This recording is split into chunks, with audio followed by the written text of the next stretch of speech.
Reviewing Super Mario Bros. In 2023 is a bit of a daunting task. If the success of the Super Mario Bros. Movie is any indication, Mario is easily the most widely loved character in all of video gaming.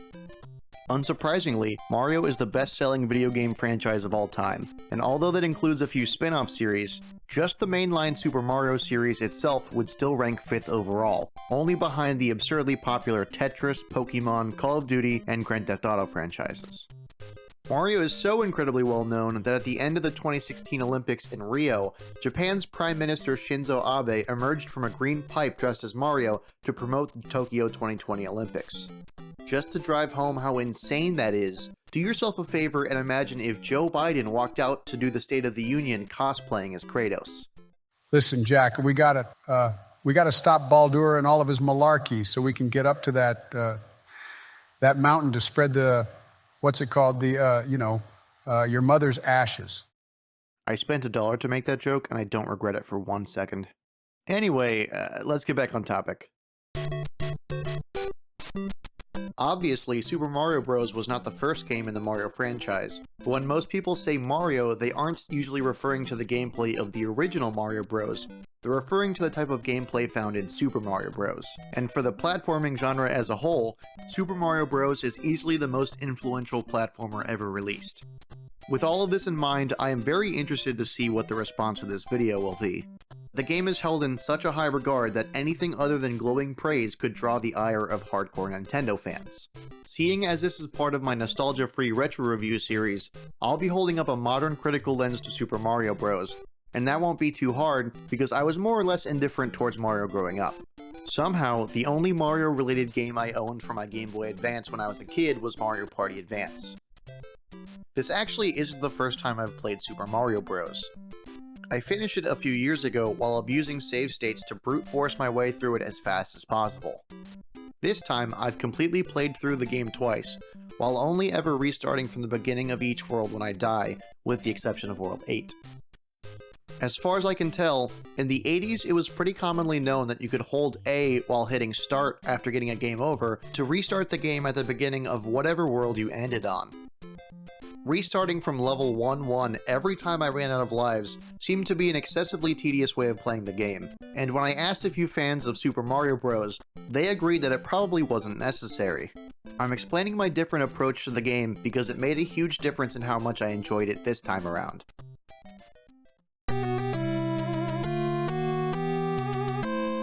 Super Mario Bros. Is so popular that it's pretty much impossible to go into this game completely blind. The first time I played through it years ago, I already knew about many of the game's mechanics, so of course this time there weren't many surprises. However, now that I wasn't relying on save states, I ended up playing many of the levels over and over, especially the first levels of Worlds 6, 7, and 8, and it was through this that I came to recognize the best aspect of Super Mario's gameplay structure: trial and error. Of course, trial and error being a vital part of the gameplay cycle wasn't invented in Super Mario Bros. In fact, I'd argue that learning through trial and error has been present in almost every video game since Pong. The big difference is that there's just not a single game that I've played that was released before Super Mario Bros. That so flawlessly incorporates learning through trial and error. The implementation of trial and error in Mario works so well because the game just feels fair. Almost every single one of my deaths were the result of an obvious mistake that I made. Lots of older games that control very poorly can feel unfair, and the best example of that in this video series so far is Ice Climber. In that video, I complained about the fact that the controls can feel like you're merely suggesting your character move left when you hit left on the D-pad. Games like Ice Climber feel like garbage because you're fighting against the controls the entire time. Mario controls more like an extension of your learned skill combined with reaction time and reflexes. This doesn't result in Mario always going exactly where you want him to go, but that is not the result of the limitations of the game itself as much as it is the result of a lack of expertise.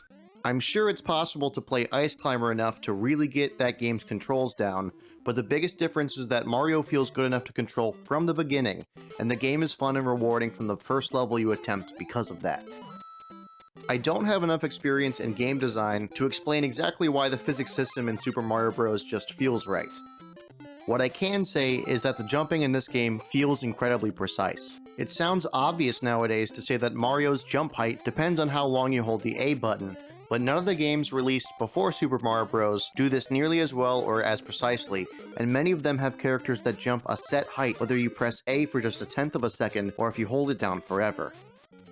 Another aspect of platformer physics that Mario nailed was horizontal momentum. If you watched the last video I made, you heard me complain about poorly implemented horizontal momentum like 4 different times.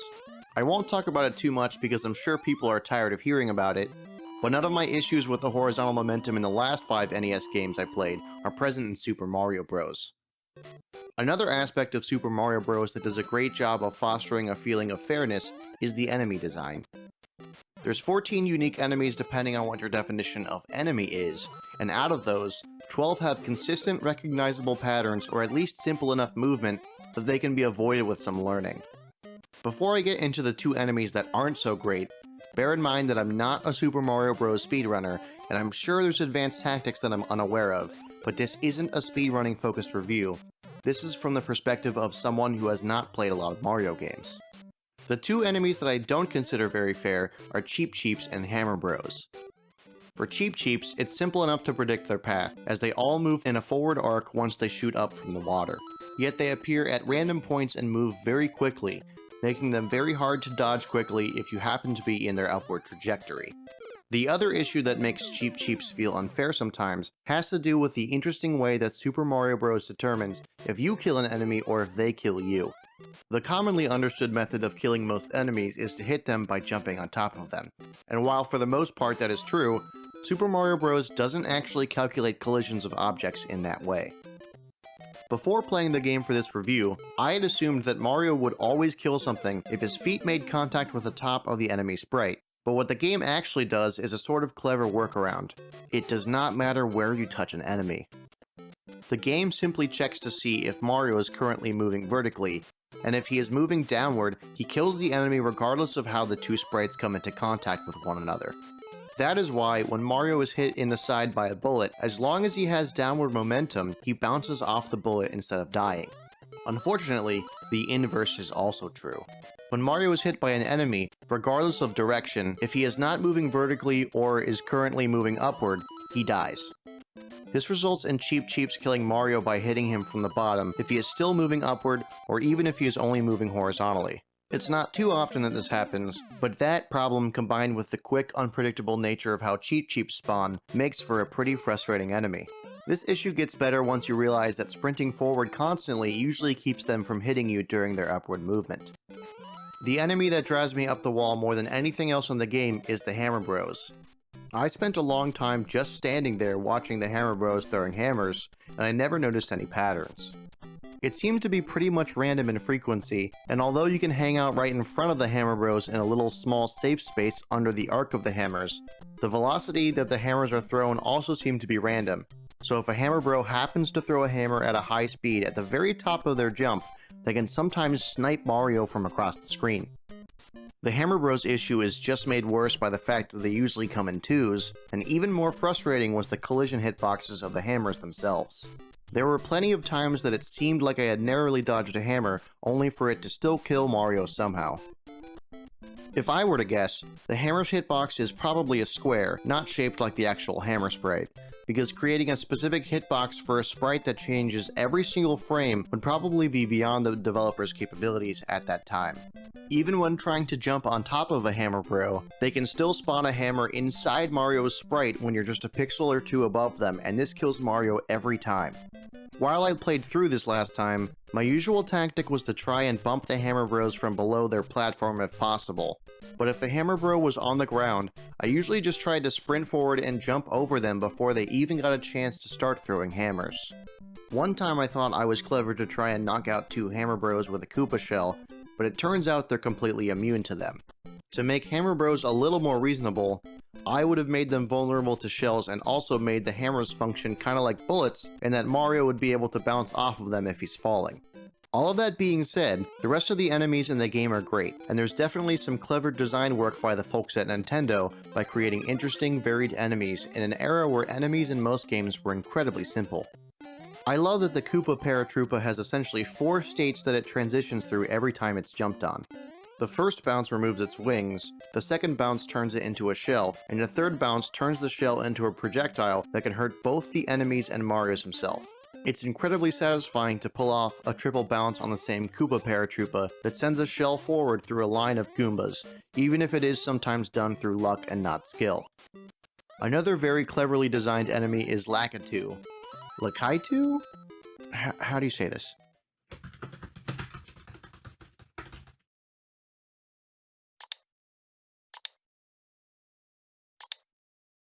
Lakitu. Lakitu. Lakitu. Lakitu. Another very cleverly designed enemy is Lakitu, even if it does get on my nerves sometimes. Realizing that you could get rid of that cloud riding bastard by jumping on top of him made him a little easier to deal with.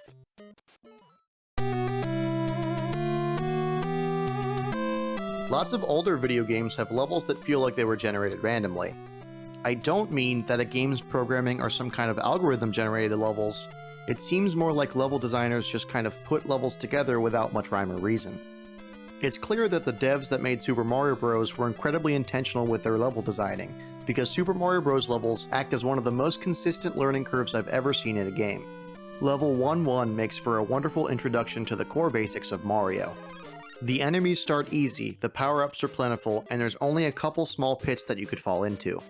The rest of World 1 slowly introduces you to moderately difficult platforming sections before ending in the first of many castle levels with a mini boss fight.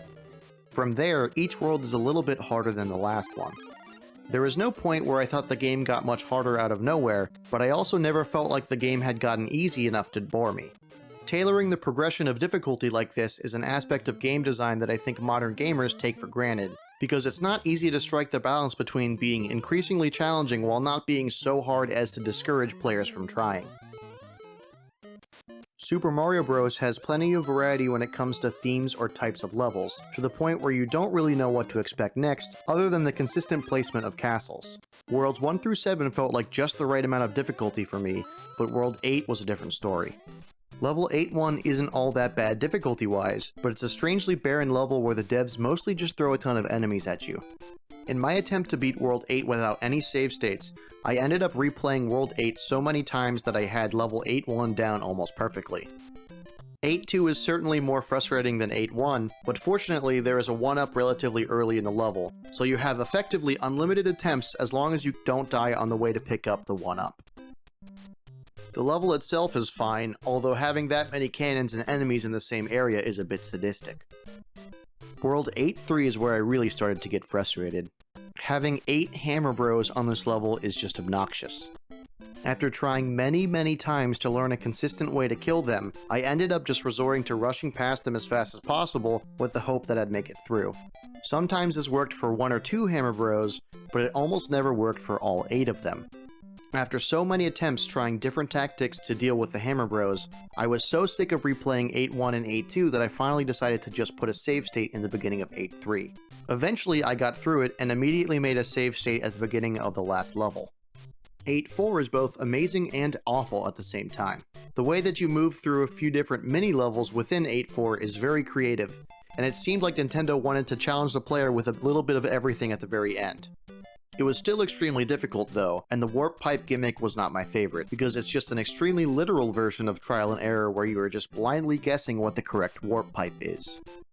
I know that I spent more time talking about what I didn't like about the level design than what I did like, but the fact is that I enjoyed a large majority of levels, and Super Mario Bros. Succeeded at being a fun experience for most of my time spent playing it.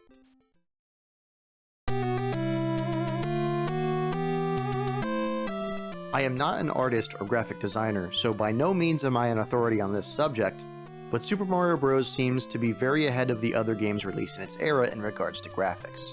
Super Mario Bros. Certainly looks better than any of the games I've reviewed in this series so far. To me, there's a very clear and cohesive art style that the designers were hoping to achieve. Lots of enemies, items, and environmental objects have exaggerated features that give the game a cartoonish aesthetic. The only sprite that doesn't feel like it belongs with the style of the rest of the game is Mario himself, which actually makes some sense considering Mario's from New York City, not the Mushroom Kingdom. When it comes to music, I have lots of experience playing various instruments and I understand basic music theory, so I sorta know what I'm talking about, but it doesn't take Mozart to understand that the music of Super Mario Bros. Is wonderful. Different online sources give different titles for the game's music tracks, so I'll just be using the titles as listed on MarioWiki.com.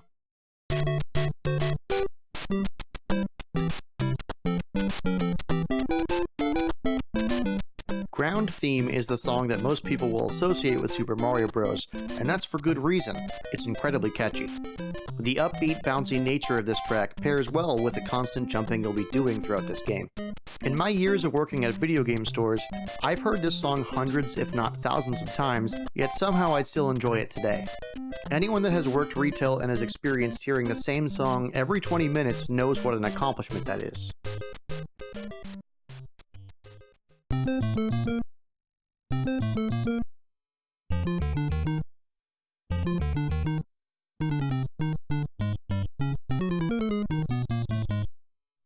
Underground Theme is another widely recognized song from Super Mario Bros. Even though it's really just a melody with a lower octave pairing, the second half of the loop feels like it could have been a sick saxophone run accompanied by a matching drum fill in a Snarky Puppy song. It's super interesting to me just how much Nintendo's composers were influenced by jazz music.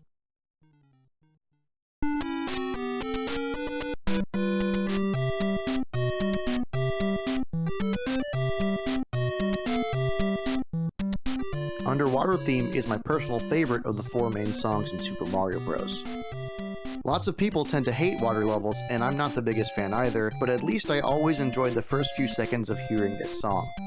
There's just something comfortable and wholesome about this song's waltz structure, and it does a good job matching the more floaty feel of the underwater levels.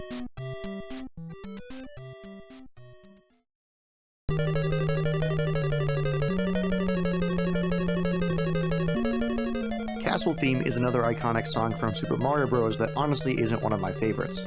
It does a good job of reinforcing the intensity of the final level in each world, but the song itself just ends up feeling very grating, especially when listened to repeatedly. One thing that deserves an honorable mention is the fact that all songs have a hurry-up version that plays once the timer gets below 100, and I think it does a good job making the player feel like they need to rush through to the end. Aside from the music, Super Mario Bros. Is also filled to the brim with now recognizable sound effects, like the mushroom sound, the one-up sound, and the song that plays when you've got star power. As a whole, the music and sound design is quite impressive and holds up today, especially considering the severe limitations imposed by the NES's relatively simple sound capabilities.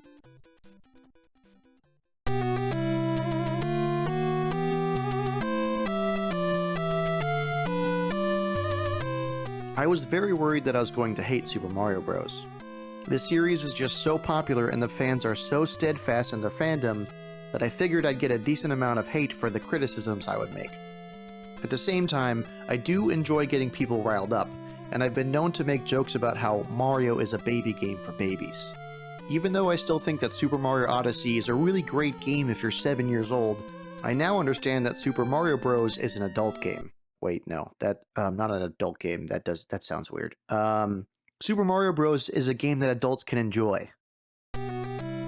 All joking aside, I'm pleased to say that I honestly did enjoy my time with Super Mario Bros. Obviously, this game is not without fault, and I talked about some of my personal critiques in this video, but it is absolutely still worth a play, even if you have no nostalgia for it. I've decided to change the last portion of my nostalgia-free retro reviews. In the first two videos, I gave a final verdict which had a score out of a possible 10 points with a quick summary of my thoughts, but I've come to dislike relying on points to quantify what I think about a game. I would probably still be able to come up with scores for games that I play, but I think it would be much more interesting for me to keep a running list of every game I've played so far in this series, ranked from my favorite to my least favorite. This idea is a shameless ripoff of what Tim Rogers does for Action Button Reviews. This is my list as it stands today.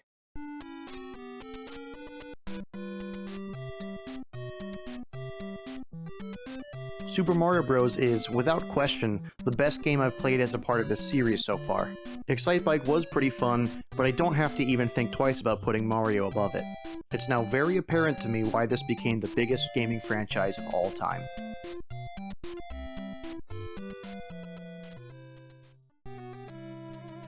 Hey, if you've gotten this far, I want to thank you for watching.